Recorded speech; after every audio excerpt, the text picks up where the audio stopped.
Kiaro is a bum who was tortured by the hero's party and forced to heal them as their slave. However, everything changes after he regresses to the past and becomes overpowered to take his revenge. Now every freaky baddie in town lines up for a taste of his staff, so he pipes kitties in the moonlight and claps enemies in the daylight. Before this, every time he used his healing powers on someone, all of their memories were transferred into his brain, and the experience was so horrific that it made him want to unalive himself. He tried to run away from this horror, but since his powers were too valuable, he was captured and forced to take mind-altering drugs by Princess Flare, who wanted to control him and use him for her own benefit. During their final mission, Flare's party tries to slay the Demon Lord, but she manages to defeat all of them. However, when they call for Kiaro to heal them, he smirks because he has developed a skill called drug resistance, which means he is no longer in their control. He then charges towards the Demon Lord, and, using hundreds of S-rank skills that he stole from those he healed, he manages to defeat her. Before taking her last breath, she smiles at him with tears before leaving a Philosopher's Stone behind. After the battle ends, Flare demands that he hand her the Philosopher's Stone, but Kiaro knows she is going to use its power for world domination, so he chooses to use it himself to go back in time and heal this corrupted world. Flare reminds him that he will lose his memories too, but Kiaro says he will never forget all the pain he's suffered because it is etched into his soul.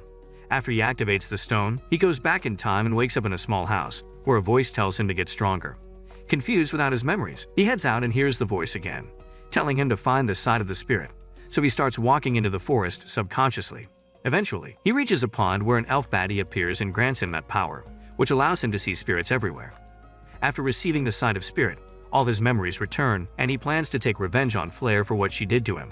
Soon after, Kiaro unlocks his healing powers when he receives the mark of the hero as he did before, and for the next few days, he starts eating narcotic plants to build resistance to drugs so Flare cannot control him, using the same trick again. Soon after, Flare arrives in his village to find the hero and takes Kiaro to the royal capital. On his way, Kiaro realizes his low-budget sharing game allows him to appraise everyone's skill. He soon gets an audience with the king, who grants him the title of Recovery Hero. Kiaro uses his appraisal eye to learn that the king is stronger than promised consort Radon, which means he can't execute his revenge plan while he is around. The king then asks him to enjoy his time until the Sword Saint returns because her arm needs healing. After an exhausting day, Kiaro heads to his new room to rest, but he's soon visited by a maid who wants to give him a special room service. Confused at first, he soon realized that his hero juices can awaken true potential within anyone, so he uses this opportunity to steal the memories of everyone who visits him. Damn good deal. A few days later, the Sword Saint Kuroha returns to the capital, and Kiaro uses healing magic to regrow her amputated arm. His mind is immediately filled with all the horrors Kuroha has faced in her lifetime, which causes him to choke on his own spit. Before Kuroha can help, Flare arrives and tells her to leave this idiot to her. So Kuroha promises to repay him before exiting the scene. Immediately after, Flare starts dissing Kiaro for being a useless moron. And even though the Grand Healer tells her otherwise, she advises him to drug Kiaro so he doesn't faint every time he uses his powers. Unbeknownst to her, Kiaro listens to everything and realizes she's the same old villain, so now he can smash her without any shred of regret. Later, Kiaro pretends to be scared and says he won't ever use his healing powers because it hurts him. He says healing makes him experience all the pain and suffering his patients have gone through, and if he continued to heal others, he would lose himself.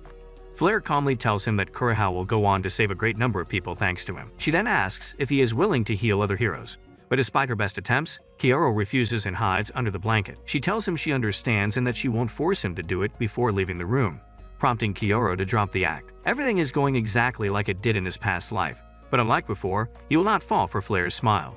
Soon after, a maid brings tea for Kiaro to calm his nerves, and even though he knows it's drugged, he chugs it down. Soon after, he loses consciousness and wakes up inside the prison, where he is getting equal rights and lefts from Captain Renard for not doing what the princess had asked. After he's knocked down and spat on, Kiaro counts 28 lashes and promises to pay them back to Renard with interest. The Grand Healer then pours drugs into his mouth, and the history repeats itself. For the next few days, Flare sends the town's freakiest shawties and dudes into his cell, who subject him to more drugs. Then, one day, Flare visits him, and he pretends to beg for more drugs. She tells him to beg like a dog waiting for his food, and Kiaro plays along for the sake of revenge. She then cracks his walnuts and pours the drink on the ground so he can lick it while she watches. Afterward, she promises to give him more if he performs healing when asked, and Kiaro agrees to the deal. From that on, he's forced to heal injured soldiers and uses his healing power to copy their skills. He keeps enduring everything that comes his way until his drug tolerance increases enough for him to regain control.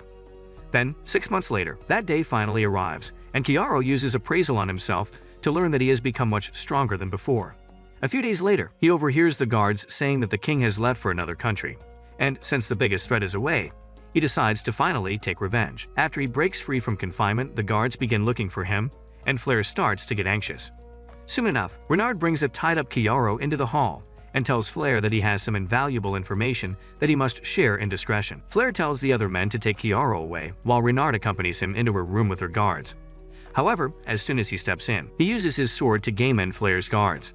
He then slams Flare against the wall and uses a skill to drain her of all her magic. Flare is confused and asks why he's doing this, and that's when she learns he is actually Chiaro, who used an imitation technique to look like Renard.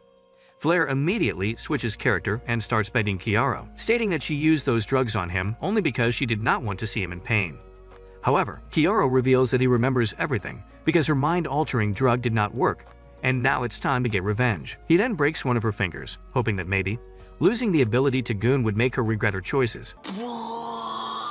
Wheezing in pain, Flare promises to grant him money and status if he wants, but he breaks another one of her fingers, saying he'll never fall for her nonsense again. He then tells her that he will break all of her fingers one by one, and if she manages to stay quiet, he will leave without hurting her more. As he keeps cracking, Flare tries her best to hold back her screams, but she is clearly in immense pain. With all her fingers broken, she thinks it will end now, but Chiaro heals them and suggests they start over again. This time, she is unable to hold back, so Chiaro moves to the next step. He uses the fireplace to heat a metal rod and asks Flare to pick between his rod and the metal rod. Flare picks the more humane option. My time has come. Afterward, he starts a fire in the room and uses magic to change Flare's face so he can erase her from this world. Before he takes her with him, he changes a corpse's face to look like Flare and makes it seem like Renard was the culprit. The next day, he changes his own face and plans to take revenge on Blade and Bullet, the other two members of Flare's party who subjected him to abuse. After that, he plans to see the Demon Lord again because he thinks she was protecting something before he ended her. Just then, Flare wakes up and is confused as to where she is. She doesn't even remember her name, so Chiaro tells her she's Freya and she's his attendant. He then tells her that they are lovers. You naughty. And she'll remember everything if she lets him hit it from the back. Taking him at his word, Freya agrees to the deal, and after he's done smashing her, she says she still doesn't remember, but her heart tells her they're meant to be together. Soon after, Chiaro and Freya set out on a journey, and in passing, they see Renard's wanted posters all across the capital. He hears people mourning the death of Flare, but when someone wishes for Princess Norn's safe return, his mood suddenly shifts. Norn is Flare's younger sister, and in Chiaro's previous life, she was the only one to recognize that he had built a drug tolerance. Just thinking about her makes Chiaro sweat, so he decides to leave this city as soon as possible before she returns. In the past, Flare was practicing with her party members, Bullet and Blade, while Chiaro was in the background and his sole focus was getting more drugs into his system. When Flare called him useless, Bullet noted that he wasn't entirely bad because his healing helps them, but Flare reminded him that he's treated Chiaro the worst out of all of them. Bullet wished Chiaro would just off himself, and they all laughed at how miserable he looked. That night, Flare called Chiaro in her tent and made him beg like a dog for the drug. She then poured it all over her fountain of youth and made him drink it directly from the source. Afterward, she cracked his walnuts and kicked him outside, where Blade started beating him up for getting freaky with her beloved princess. She then realized Chiaro's lips had been to places she could only dream of, and she started going to town on his mouth to taste Flare's leftovers. Brother, ugh. However, she couldn't live with herself because she kissed a disgusting sloth like Chiaro and ended up puking. When Chiaro returned to his tent, he found a bed of roses, and Uncle Josh hugged him from the back, promising to make him feel better. However, when Chiaro resisted, he punched him on the floor, only to regret it seconds later. He apologized for being cruel to Chiaro and starts making up for it. You weird, buddy. With how much he loved Chiaro's face, he didn't want him to grow older and lose that innocence, so he wished he could game end him and etch Chiaro's final face into his eyes. At present, Chiaro wakes up from this nightmare, and Freya comforts him, revealing that he was screaming in his sleep. Chiaro immediately gets into action, and after rearranging her anatomy, he heads out to wash his face. He remembers all the torture he was put through by Bullet and Blade, and he vows to take revenge if that's the last thing he does. A few days later, Chiaro and Freya arrive in Lanarita, a free city that is rife with crime and illegal business. The duo then orders food from a nearby inn, but Chiaro uses his special eye to see that the water is poisoned. He suspects that the water source must be contaminated by a monstrous carcass, but since the poison is weak to heat, the food here is safe to eat. Chiaro believes the water will clean up once the carcass rots away, but until then, anyone who consumes it will become ill for 2 months. Just then, he notices that a lot of diners are coughing already, and in a week, they'll have a repeat of 2019. Friedita asks if he will help these people, and he says he will be happy to. That night, he chugs the poisonous water down to create antibodies, which he multiplies using his healing. He then pours his blood into the water, and by doing that, he manages to purify it completely. The next day, Friedita says he can become a hero here, but when he says he's not interested in fame, she realizes he's a great human being. Wait a minute!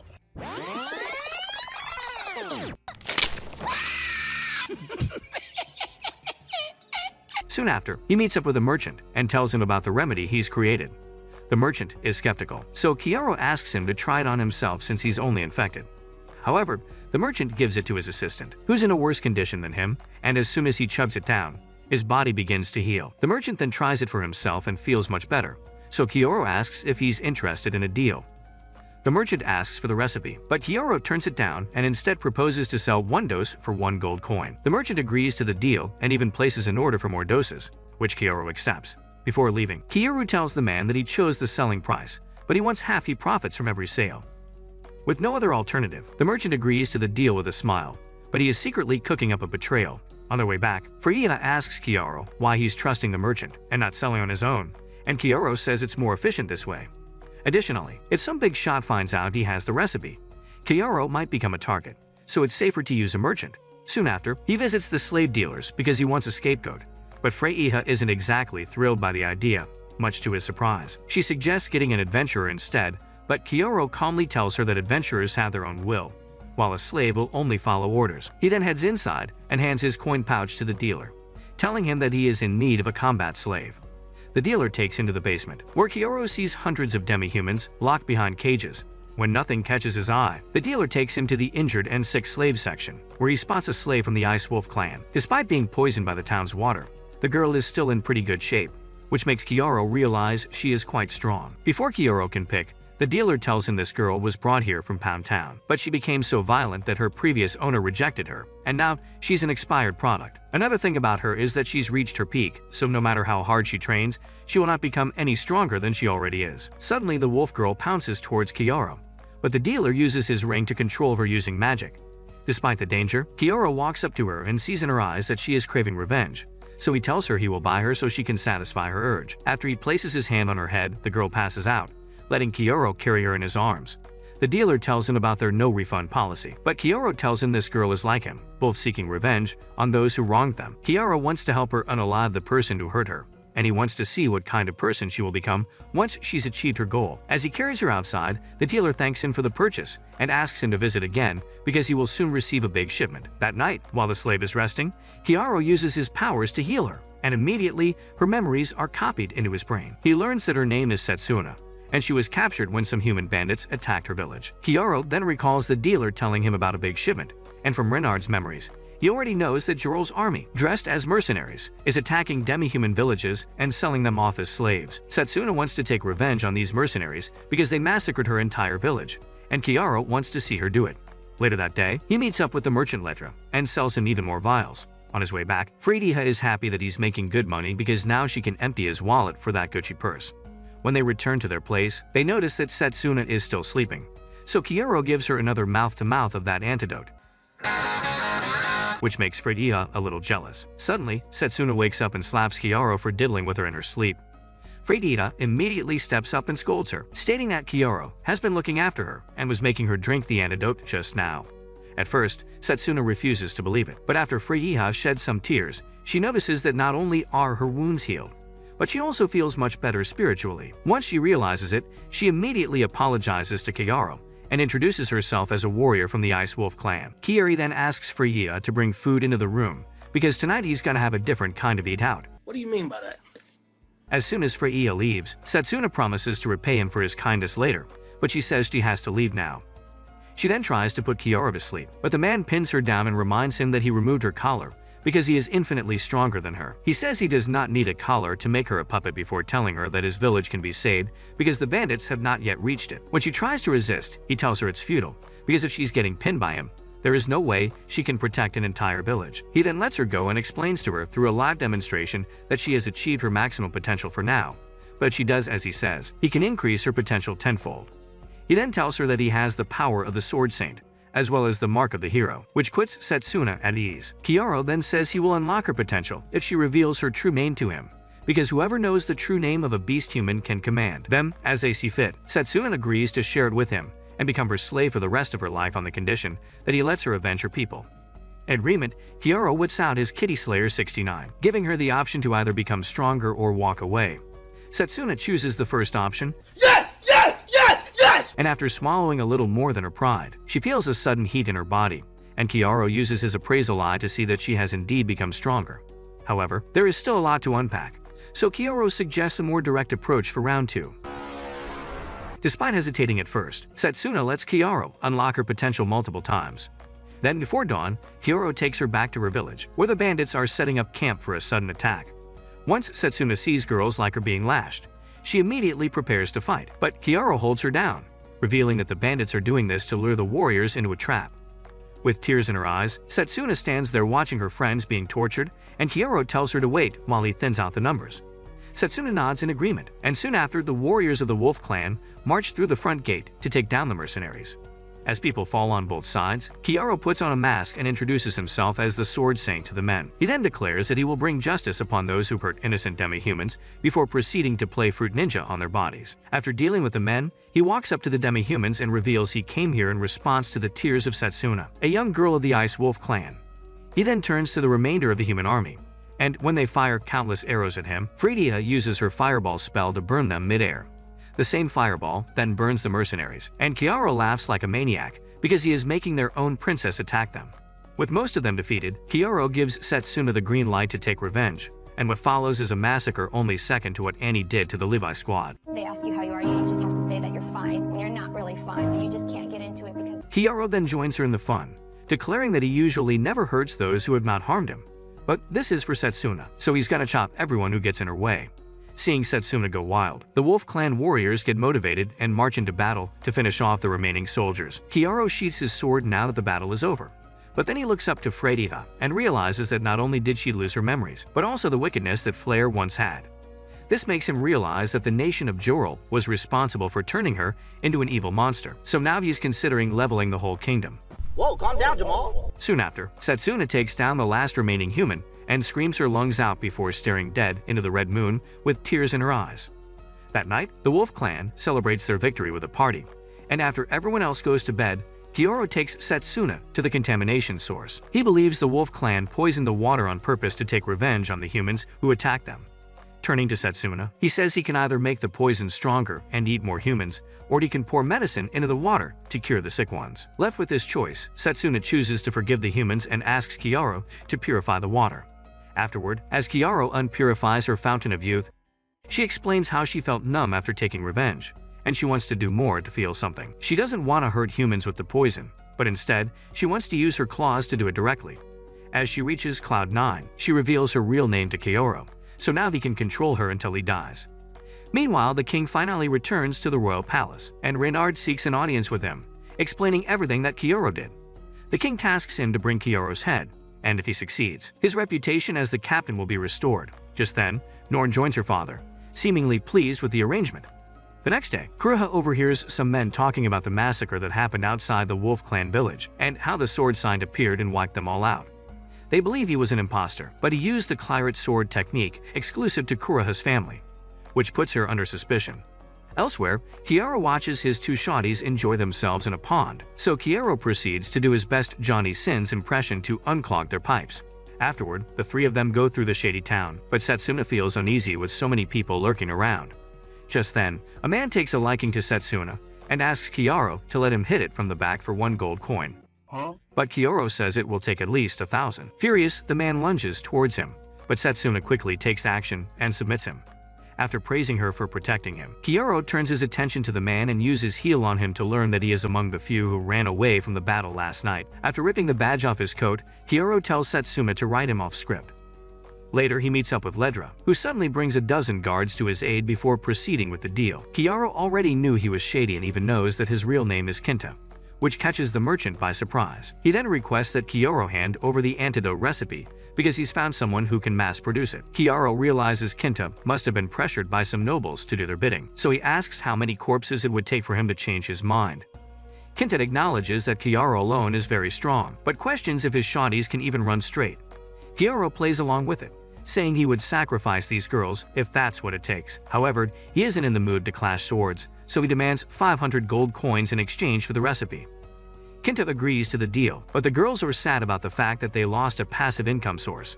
Kyoto tells them not to worry, as even if he's given the recipe away, no one else can replicate the potion because the antibodies in his blood are one of the main ingredients.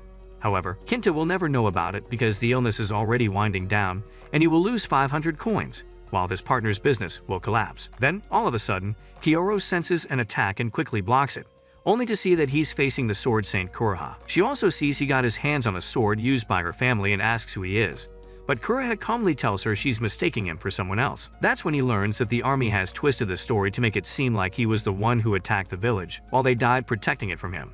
However, Setsuna reveals herself as a member of the Wolf clan, and reveals that it was actually the opposite. Fridia tags along as well, mentioning how the soldiers were trying to sell the villagers as slaves, but Kuroha thinks he has brainwashed the girls into taking his side. She decides to finish Kyoto off here and now so she can save these two girls. Kyoto discloses that he has a lot of respect for her and doesn't want to fight her, but Kuroha refuses to listen to any reason. Fridia immediately launches an attack on Kuroha, but she's too fast for her and takes her down. Seeing her get injured finally ticks Kyoto off, so he tells Setsuna to stay out of it while he deals with Kuroha. The two of them then engage in a high-speed battle, and when Kuroha realizes he is just as strong as her, she wonders why he chose the villain route. Amid battle, Kyoto manages to shatter her sword, making him realize that he is not a master at swordsmanship, but also at alchemy and healing. She asks him who he really is, and he promises to tell her if she lets him off the hook. Kuroha refuses and attacks him again, but this time, he drops a potion on her to increase her hunger for sausage, which throws her off balance. To counter this, Kuroha injures herself with her sword, and when Kyoto lunges in for another attack, she amputates his arm. However, Kyoto suddenly regrows it and grabs her face, using heal to show her what the royal army did to the people of Wolf Clan. That night, while Kuroha is resting, Setsuna tells Kyoto that his fight with her was amazing, and she wishes to be as strong as him one day. Kyoto tells her she has an extraordinary talent, and with the right training, she can definitely get there. Fridia feels left out because she was defeated so easily, but Kyoto assures her that she did well and asks Setsuna to give her combat training later. After asking Fridia to do some acting for him, he wakes Kuroha up using heal and tells him about the kingdom's crimes, but she refuses to believe him even when she's seen it all. She strongly believes the Joro kingdom is an advocate for human rights, but Kyoto tells her those rights do not extend to demi-humans, as they are enslaved even in the royal palace. He then tells her that these slaves are innocent people who are abducted from their villages and sold to dealers, much to Kuroha's horror. He then tells her he respects her a lot, and it pains him to see her being deceived, which is why he uses the healing spell to show her his real face. Even though she owes him her life, he is accused of taking Flair's life, and she can't let him get away with it. Kyoto reveals he did not game end Flair, and that's when Fridia comes in her old attire, revealing that she is still alive. She then sells a fake story of how she and Kyoto try to expose the kingdom for its atrocities. When Renard found out and tried to silence them, she faked her death to escape the castle. She then helped Kyoto protect the Ice Wolf village from the royal army, and now they're setting their sights on saving the world. Hearing directly from Flair, Kuroha finally realizes she had been fighting for the wrong side, but Flair comforts her, saying she was merely performing her duties. She then tells her to rethink her next move before exiting the room, leaving only Kyoto inside, who is proud of her Oscar-worthy performance. Kuroha then turns to him, saying she needs to change her values and relearn how to use the sword, but before that, she wants to practice her strokes on Kyoto's sword, courtesy of the drug Kyoto created. She then pulls him into a kiss, and as Kyoto takes her to La La Land, his other two shawties overhear them from outside, wishing it were them. Unbeknownst to them, Captain Renard is on his way with hostages from Kyoto's village to take revenge.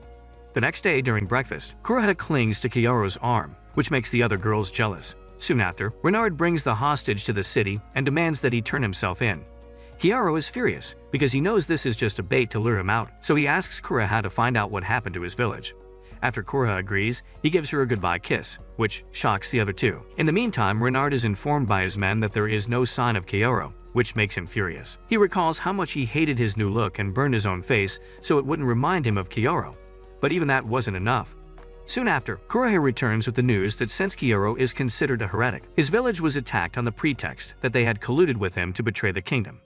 As he takes a moment to think of his next move, Setsuna notices that he's smiling and asks if he enjoys this. However, Kyoto says he is extremely sad and angry before putting on his coat and changing his face to go see Renard.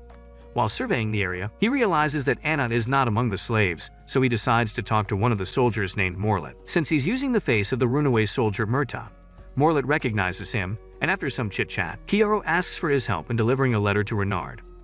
Thinking he's talking to a friend, Morlet agrees to do it, but before leaving, he tells him that Renard also captured the woman who raised Kyoto and made her eat his hot dog, which makes Kyoto horrified. Kyoto recalls a woman named Anna, who was the closest thing he had to a mother, a bright woman who was the sole reason why Kyoto never lost hope in humanity. She is being punished because of her ties with him, which enrages him. That night, Kyoto disguises himself as Murta and meets up with Renard in a deserted house. Renard wants to know where Kyoto is hiding, but he says he will share the news on the condition that he is reinstated into the army. Renard sits close to him and agrees to the deal, so he finally tells him that the man he's looking for is right next to him. Kyoto then finally changes his face, but the neurotoxin incense he had burned takes effect, causing Renard and his men to become paralyzed. Kyoto then uses a healing spell on Renard, and all his memories are copied into his brain. He sees that Renard burned his village and clapped his beloved Anna, and the worst part is that she thinks Kyoto did it to her, because he had given his old face to Renard. Soon after, Renard wakes up in the body of a woman. Oh my. And Kyoto holds a mirror in front of him, promising to repay him for what he did to Anna. Renard laughs like a maniac, revealing that he smashed her in front of the whole village, and he enjoyed every second of it. As he continues to make matters worse for himself, 4 freaky gym bros suddenly appear behind him, which suddenly makes him realize what he's in for. You know what time it is? With sorrow in his eyes, Kyoto realizes that Renard can do cruel things to others because he does not understand their pain, but now he will turn the tide and have others do cruel things to him so he never forgets what it feels like. He then unleashes the gym bros onto Renard before he lights the place on fire and leaves Renard to suffer. Soon after, he breaks into Renard's base and slaughters all of his soldiers before finding Anna taking his last breaths in the main hall. As he runs towards him, Anna sees the desperation in his eyes and smiles before passing away peacefully. He spams heal on her to save her life, but sadly, it is too late for Anna. When he returns home, all depressed, Setsuna and Frei-Iha offer comfort, and he tells them he won't be a gentleman tonight. You naughty. After he rams through their walls like a bulldozer, he promises himself that this is the last time he will ever cry, and he will destroy this entire kingdom if that's the last thing he does. At the palace, Norn learns that Renard was bested by Kyoto, so she decides to slay everyone in his village to lure him out. Soon after, Kuroha breaks the news that the remaining people of his village are to be executed in a coliseum 5 days from now. She further explains that it was built to spectate battles between different monsters, which means it is foolproof and won't be easy to break into. The only entrances they have are all locked by heavy metal doors, and there is a barrier around the place that not only shuts the gates but also absorbs all kinds of magic. Kuroha strictly advises against taking the bait, but Kyoto believes he has to fix this wretched nation. Seeing his determination, Kuroha agrees to help him and also reveals that Norn has returned to the kingdom. Both Kyoto and Frei-Iha feel a chill down their spine upon hearing this news, but Kuroha doesn't realize this and says she wants to free Norn from the horrors of this country. After she leaves, Kyoto looks like he saw the 2 girls 1 cup video by accident, because contrary to what Kuroha thinks, Norn is a devil who tortures people and derives pleasure from it. He then recalls his old life, where he was subjected to abuse by Flair and her teammates, who could not tell that he had built a tolerance to their drug. However, one night, Norn visited their camps inside the demon territory, and she could immediately tell that he had regained his senses. She promised that she won't tell anyone about it, but in exchange, she told him to keep an eye on Flair because she had a lot of secrets. Another condition was that he had to do all those things to her that he did to Flair. Kyoto told Norn that Flair made him drink directly from her waterfall, which amused her. She then told Kyoto to get to work, and Kyoto prayed at her divine fountain until he got blessed with the holy water. At present, Kyoto admits Norn hasn't done anything to hurt him for now, so going after her is against his principles. However, she is the only one in this world who is capable of defeating him, so he decides to keep a close eye on her. A few days later, Kyoto sneaks into the Colosseum and sees the remainder of his village's people tied to poles, while everyone in the audience demands their execution. The executioner named Teratoya tells the crowd about the crimes Kyoto committed and convinces them that these people had a part to play in it. At last, he says that if Kyoto turns himself in, these villagers will be freed. In that moment, Kyoto uses heal to change to his original face and reveals himself to the public. Kyoto then jumps into the arena, and everyone starts chanting for him to be executed. Teratoya tells him he can save these people if he gives up his life, so he challenges them to come and take it. As a few guards rush him down, he chops them with ease, much to everyone's horror. He then starts walking towards the stage, stating that he's come to save his people and serve justice. When a few guards form a circle around him, he teleports out of it, leaving a pile of dead bodies in his path. With no other choice, Teratoya commands the guards to execute the villagers, and 4 of them are stabbed to death. Seeing this, Kyouro tells Teratoya that he just took the lives of 4 innocent people, and now he wants to avenge them. As he walks closer, the guards stab more of the villagers, but Kyouro makes it clear that he will not stop until he avenges all the deaths here today.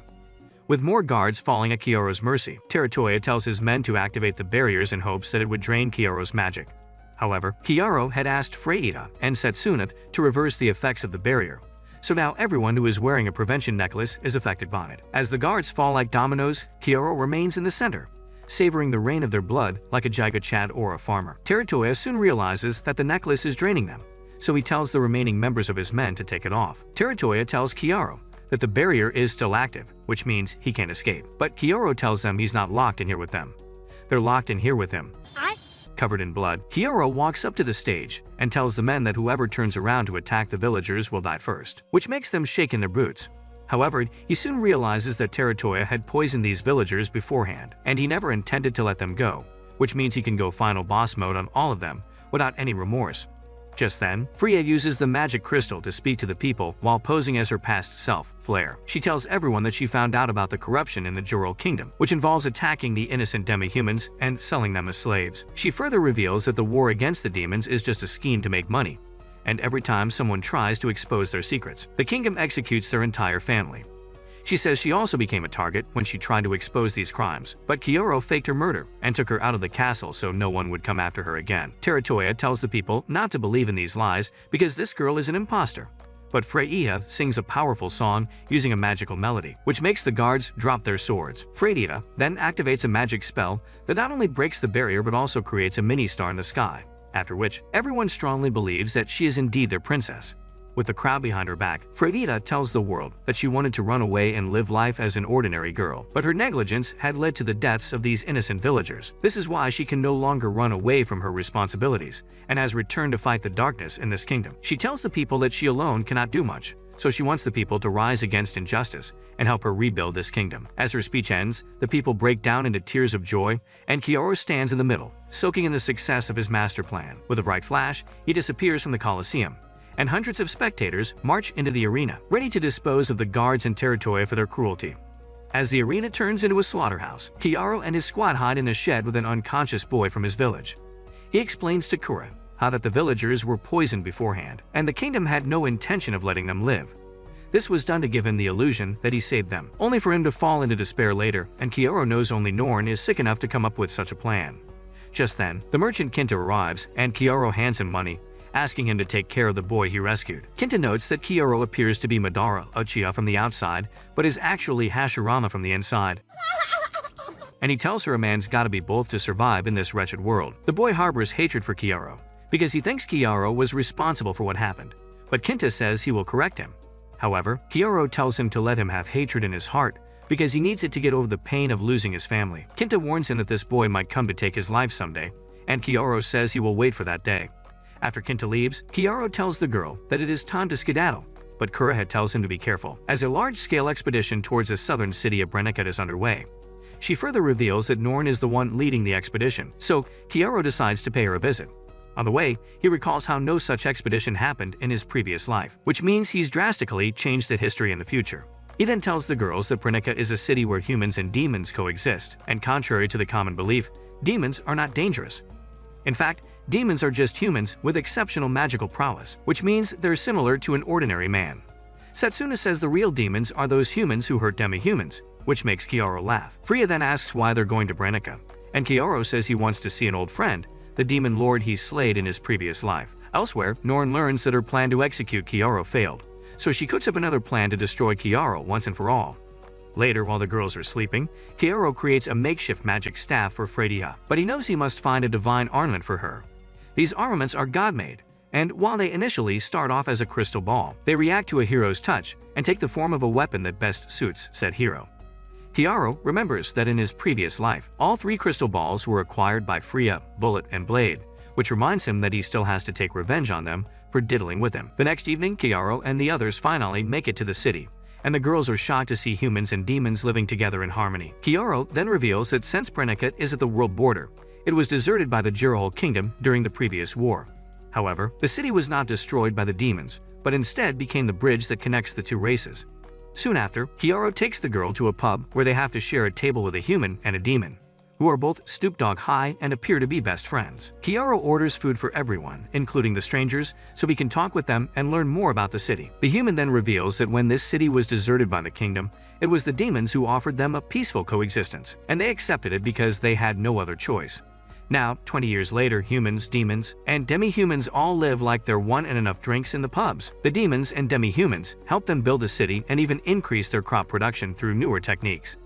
In exchange, the humans taught them how to live their lives in a more entertaining way and even offered their blood as bait, and some people pay their taxes in the form of blood. As their food arrives, the waitress asks Kiaro if she can seat one more person with them. Kiaro agrees, allowing a petite lady to sit beside him. However, when she takes off her hood, Kiaro realizes she is the demon lord from his previous life. Using his appraising eye, he learns that she is still the demon lord candidate at this time, but her power levels are still over 9,000. As he turns his attention to the food, Frodiha notes that since humans and demons live such a good life here, this makes the kingdom look bad because their whole agency is to prove that demons are evil. The demon sitting with them says that not all demons are like him, and some actually harbor hate for humans. He also mentions that the demons all follow the command of their lord, but he has never seen one in his entire life. The human jokes that the demon lord must be a gym bro with large fangs, but Kiaro points at the girl sitting next to him and casually says that the demon lord is actually a cute girl like her. He then tells her that she looks a lot like the demon lord he knows, but the girl says she is just an ordinary demon who barely makes ends meet. Kiaro asks her to join them and have as much as she wants, and after some convincing from the girls, she agrees to eat with them. When she asks why he mistook her for the demon lord, Kiaro says he saw her many years ago, and she had silver hair, crimson eyes, and black wings. The drunk demon bro tells him that such features are exclusive to the Blackwing tribe, and the current demon lord has ordered their execution. He further says that if a demon from that tribe were to show up here, everyone would fight amongst themselves to claim the bounty. Hearing this makes the girl uncomfortable, so she decides to leave. However, Kiaro tells her everyone here is already preparing to attack her, and she must let him help or she will die. Suddenly, the demons attack her, but Freyja and Setsuna quickly put up a defensive barrier to protect the girl, while both of them struggle to defend themselves. Kiaro notices that the girl is blocking the attacks with minimal effort, meaning she's really strong. He then turns to the girl and tells her this attack is a mere diversion, only to notice that she has been shot with a paralyzing arrow. Once she falls, the demons begin approaching her, so Kiaro asks if she would hire him as a guard. Just at the last second, she asks Kiaro to help her, so Kiaro declares to the demons that he will protect this girl. After taking out their leader, Kiaro carries her out of the pub and takes her to an abandoned house. He then tells Freyja and Setsuna to keep watch outside while he talks with his new employer. Kiaro then tells her about the demon lord of the Blackwing tribe, but she says that was more than 30 years ago, when he wasn't even born. Kiaro discloses that he's actually talking about the future, and she will become the demon lord in 4 years. The girl believes he's joking because not even demons have the power to see the future. But when Kiaro reveals himself as the recovery hero and addresses her by her real name, Eve, she immediately puts her defenses up. Before things get heated, Kiaro makes it clear that he has no intention of harming her, and instead, he wants a world where everyone lives in harmony. To achieve that, he needs to make sure Eve becomes the next demon lord, which is why he offers to protect her until then. Eve refuses, saying she can't trust a hero who's raised to slay her kind, but Kiaro reminds her she would be dead if it weren't for him. He also tells her that despite her skills, she lacks the brain power and allies to protect herself against deceivers. But Eve gets frustrated, revealing that everyone she once knew has been executed, and all she can do is run away. However, Kiaro asks her to stay with him, promising to protect her and compensate for everything she lacks. He also gives her the option to slay the current demon lord and take their place, and that way, she can avenge those who were executed. Eve demands to know what he is after, and he says he wants the heart of the demon lord. Still unsure, she tells Kiaro to let her sleep on it. The next day, she wakes up to the sounds of nature and gets scared, thinking she's the next one in line. When Kiaro stands in front of her, she's so terrified by his Mike Oxlong that she ends up screaming for her mother. Later, as they have breakfast, the girls shame Eve for challenging Kiaro and then running away in the middle of his plumbing session. Eve admits she was taken aback because he came at her so suddenly before asking if he's the protagonist or the villain. Being the humble man that he is, Kiaro spends the next 10 minutes singing his own praises. Eve believes people who toot their own horns aren't always the best of people, but Kiaro says if you tell yourself something enough times, you start to believe it. He then asks her to eat, and when she takes a bite, she ends up crying because she's been on the run for so long. While she eats, Kiaro tells her that the three of them will protect her until she becomes the Demon Lord. In exchange, he demands the Philosopher's Stone and that Eve set the stage for negotiations with the humans. When she asks what his end goal is, Kiaro tells her the war started so the Juro Kingdom can make money off of it, and this makes him sick, so he wants to end it. Eve asks if swiping her V card is also one of his goals, but he says he's already drowning in cookies and wouldn't risk his shawties to protect a demon lord if his only goal was to get laid. Eve finally agrees to go with his plan and says she can even help them because she is a super strong warrior. However, Kiaro makes fun of her because she almost died yesterday by some street thugs, which annoys her. Later, Kiaro tells her that demons excel at controlling monsters and asks if she has one. Eve reluctantly admits she does, but she can't make it obey until she completes the trials. Kiaro wants to help and asks what kind of monster it is, and she says it's actually a god, the divine bird of fatal disease called Caladrius. In the legend, when the world was hit with a deadly disease, Caladrius was the one who cured people and eliminated the sickness. In a different legend, Caladrius is said to have wiped out an entire country with a flap of its wing, which means it can both spread and cure sickness. Kiaro is intrigued and wants to see it right now, but Eve tells him he will die. However, Kiaro says that is the risk he is willing to take to obtain more power, so he can save the world. Eve tells him that they will become really sick if they fail the trials, but Kiaro reminds her that he is the recovery hero who can cure any illness. Even though she agrees, she tells him he must take a round trip around the world, as it is one of the conditions for the trials. So Kiaro changes his face and heads out to get more information. Seeing him change appearances makes her realize she hasn't seen his real face yet, so she wishes that maybe one day he'll show her. Later, as he heads outside, he is immediately ambushed by one of the demons who attacked Eve. The demon reveals that changing his face won't do anything because he recognizes him by his scent. Since the cat is out of the bag, Kiaro gets serious and eliminates the demon. Later, he returns and tells Setsuna that he needs her to follow the scent of the attackers so he can find their hideout. Before getting into action, he needs to practice his strokes on Freya and Setsuna. Eve runs out of the room but sits by the door and starts eavesdropping. After the intense yoga session, Kiaro and Setsuna head out to find the attackers' hideout. Once they locate it, Kiaro throws a magic potion on their pet bull, prompting it to go berserk and attack one of them. While the others gather to slay it, Kiaro tells Setsuna to take one side while he takes the other. After subduing all of the demons, Kiaro puts them in a pit, and Setsuna freezes it so they can't escape. Kiaro then asks them if they told anyone about Eve, but they say they haven't because they wanted the bounty for themselves. He then tells them that they destroyed a good restaurant in their pursuit of money, so he'll now keep them here for 2 weeks. When they point out that they will starve to death, Kiaro asks him to slay their pet bull and eat its premium beef. As he walks away, the pet bull wakes up and eats all of them, and the sweet revenge makes Kiaro laugh. Later, he books a spacious room with 2 beds for the lodging, but Eve is hesitant because she knows Kiaro is going to make him watch it live. When she asks if she can have a separate room, Kiaro refuses because he must keep an eye on her at all times in case more attackers show up. Still hesitant, she says she will leave the room when he's doing his business, but Kiaro refuses again because it is not safe. He then calls in a vote on whether he should keep the Johnny tucked while they're in the city, and naturally, both Setsuna and Freya vote in his favor. The next day, he takes Freya to a magic shop to buy her a staff, but the one she picks is of low quality. Kiaro uses his skills to make it nth grade staff, which impresses the shopkeeper. He asks Kiaro to upgrade 2 more staff for him, and in return, he will sell this one at half the price. In the end, the shopkeeper gives him a mithril sword too to make it a fair trade. Just then, Kiaro hears a commotion in town and heads to a higher location, only to see that Norn has made it to the city with her elite soldiers. As an added bonus, she has brought the sword hero blade with her. You are dead! Just then, he sees a Hawkeye in Norn's army, who immediately spots Kiaro, prompting him to change his position. As Kiaro runs away, he realizes he almost got himself unalived because he was too focused on revenge, so he must keep a cool head. Meanwhile, as the townfolks wonder what the army is doing here, some women start glazing over Blade, and she passes an evil smile to them. That night, she snatches one of these women and drugs her before diving face first into her waterfall.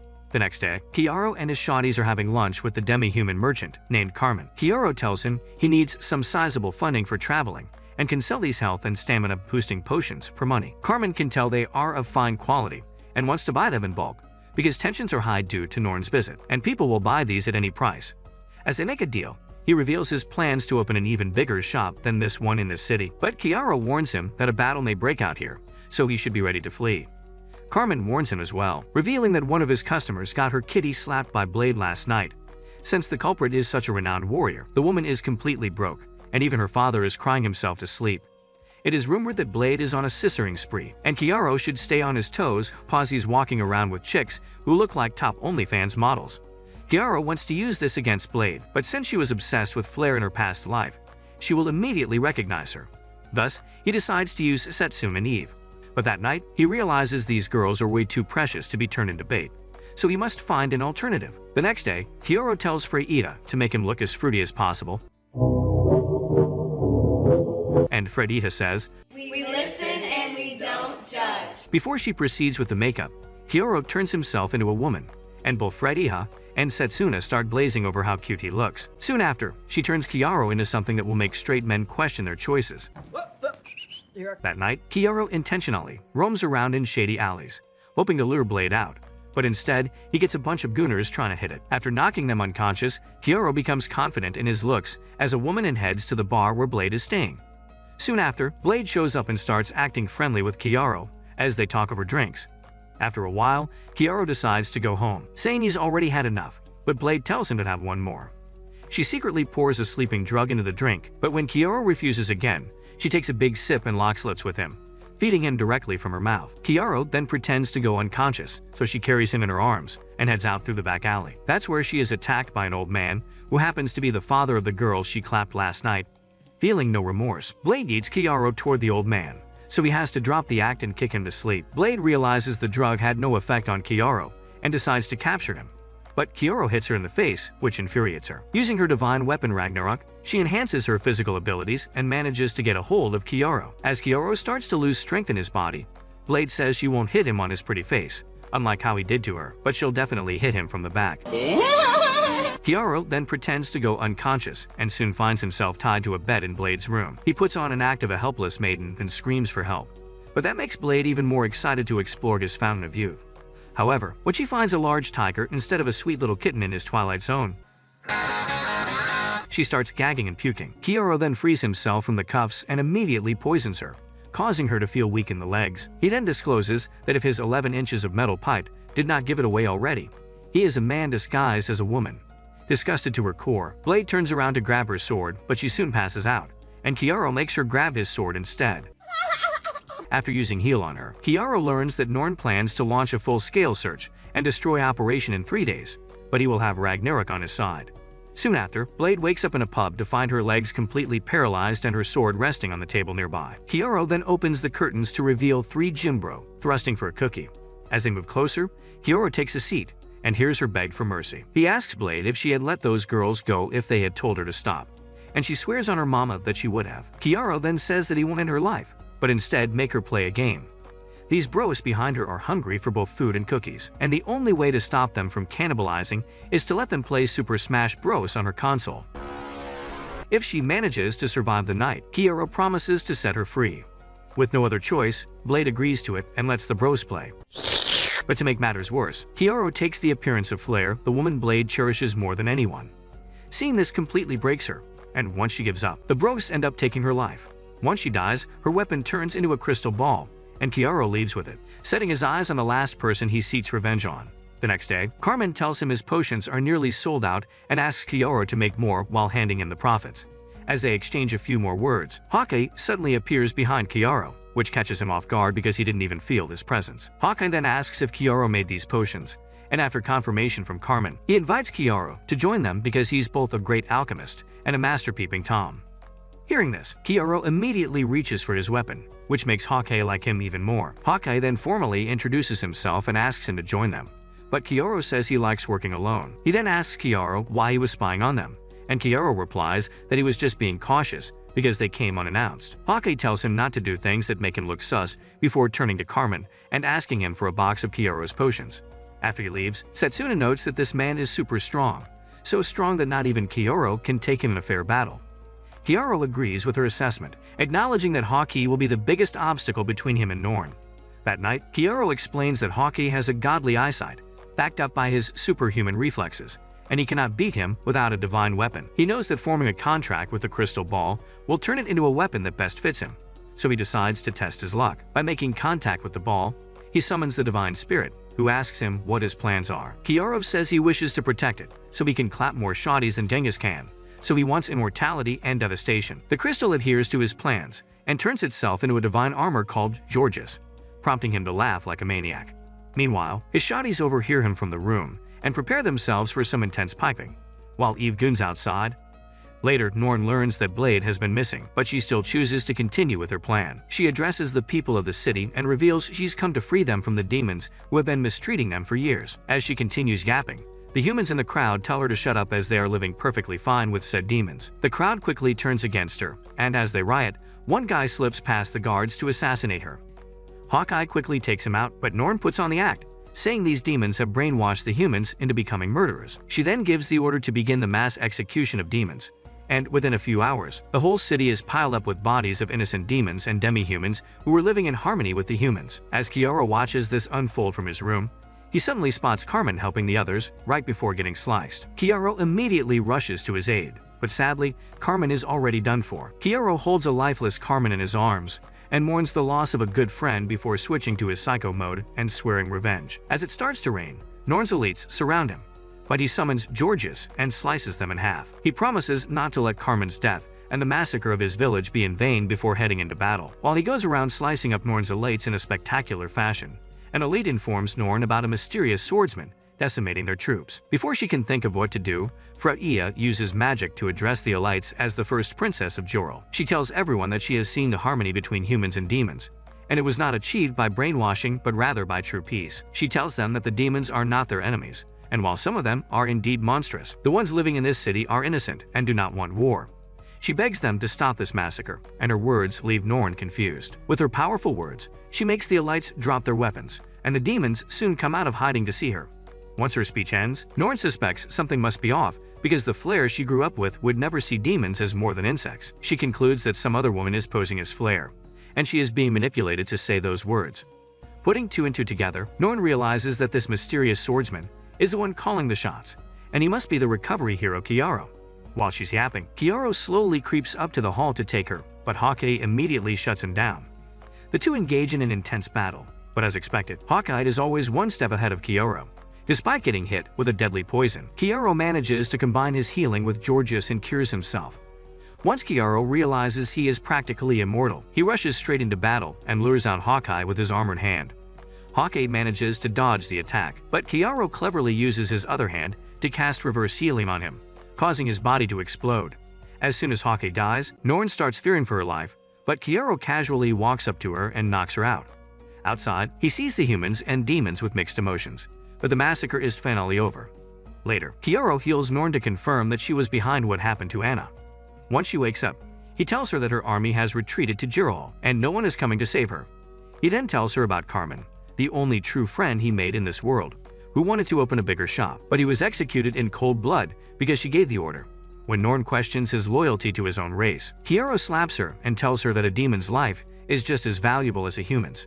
Terrified of dying, Norn begs for forgiveness, but Kiaro starts choking her, reminding her of all the innocent people whose lives she ruined. Afterwards, he tells her he will let her go if she wins a game, but she will be handed over to the demons if she refuses. Norn agrees to play the game, so Kiaro brings in Flare, turned into a mindless dog, and tells her to give some sisterly love to Norn. 2 seconds into the game, Norn gives up, so Kiaro punishes her by piping her sister in front of her. Afterward, Kiaro proceeds to erase Norn's memories, and she becomes a new person who now goes by the name Ellen, his long-lost sister who loves him a lot. Later, when Kura visits them, he fills her in on his two new accomplices before asking about the purpose of her visit. Kura tells her she was dying to get a ride on his sausage train, so Kiaro brings the whole shoddy express to his bedroom. Meanwhile, the king learns that both of his daughters were kidnapped, so he summons Bullet to rescue them. Later, Kiaro asks the girls to make preparations for their departure while he visits a friend. He soon visits Carmen's grave and promises to clap enough chicks for the both of them. He also addresses Anna, telling her that he avenged her so she can now rest in peace. On his way back, he runs into the human and the demon he shared a table with, and they leave him with a gift for saving their lives.